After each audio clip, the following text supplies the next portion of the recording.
Olá pessoal, sou o Thiago Francisco, sou higienista ocupacional certificado e eu gravei uma sequência de 55 vídeos. E talvez sim, talvez não, isso vai ser da sua opinião, esse é um dos vídeos mais importantes dessa sequência de 55 vídeos. Por quê? Porque é nesse vídeo que eu vou falar sobre a matriz de risco e como que você deve aplicar. Para cada risco identificado, deve ser indicado o nível de risco ocupacional. O que é isso? Para cada perigo que você identificou, você vai precisar mensurar o risco.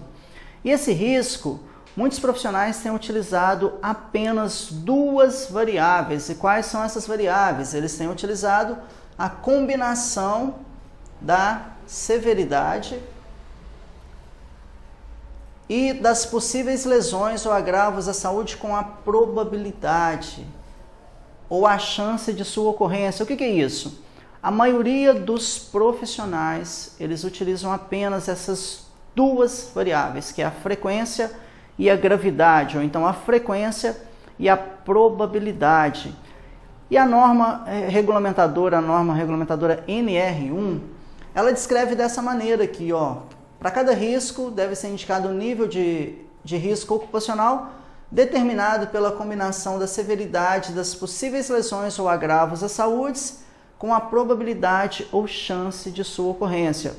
Acontece que em higiene ocupacional, apenas essas duas variáveis aqui, elas não são suficientes para você mensurar ou então para você identificar, indicar o nível de risco ocupacional de maneira adequada. Por que não é suficiente? Eu criei uma matriz que chama Matriz TF de avaliação de risco e nessa matriz ela já tem mais de 30 variáveis, além da frequência e da severidade, ou então da severidade e da probabilidade. Quais são essas variáveis? Por que em higiene ocupacional é diferente? Por que essas duas variáveis aqui, elas não são suficientes para mensurar de maneira adequada o risco? Primeiro, vamos considerar uma variável que é muito importante, o sexo. Homens são diferentes de mulheres e isso deve ser tratado numa matriz de risco de maneira específica. Por exemplo, imagine uma substância teratogênica. O que é uma substância teratogênica? É uma substância que causa alteração no feto. Imagine se no seu grupo de exposição similar só tenha apenas homens. Então, essa substância ela não vai ser relevante na sua matriz de risco. Agora, se seu grupo de exposição similar, ou então seu grupo homogêneo de exposição, for um grupo em que tenha mulheres em idade reprodutiva, aí sim passa a ser relevante essa informação na sua matriz de risco. Um outro item que é importante, a idade. A idade também é uma variável importante, porque à medida que as pessoas vão envelhecendo, o metabolismo ele passa a funcionar de maneira diferente, ele vai ocorrendo de maneira mais lenta. Então a idade é uma variável importante também na questão de uma matriz de risco. Uma outra variável que é importante é o tempo de exposição. Como assim o tempo de exposição?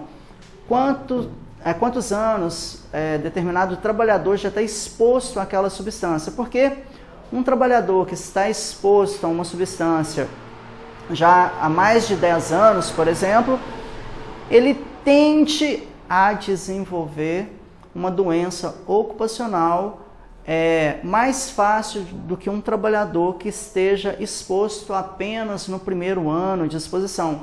É claro que existem os casos de susceptibilidade individual, mas o fato é que o tempo de exposição a uma determinada substância é uma outra variável importante. Outra variável importante é os tipos de limite. Por exemplo, uma substância que tenha um limite TWA, eu não vou atribuir a mesma significância para ela quando comparado a uma substância que tenha valor teto e esse valor teto tenha sido ultrapassado. Se você não sabe o que é um valor teto, é o limite de exposição ocupacional no qual não pode ser ultrapassado em nenhum momento da jornada.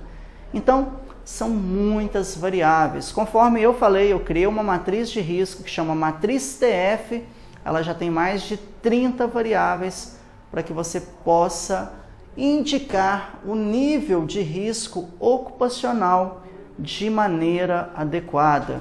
Então é muito importante você saber que apenas essas duas variáveis, que é a severidade, com a combinação da severidade com a probabilidade, não são suficientes para você indicar um nível de risco ocupacional para os agentes físicos, químicos e biológicos.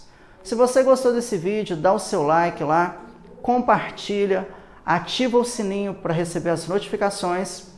Agora, se você quer entrar para o maior grupo de higiene ocupacional do Brasil, no qual eu posto vídeos, áudios e artigos todos os dias, clique na descrição que aparece logo aqui abaixo desse vídeo aqui e entre para o meu grupo no Telegram.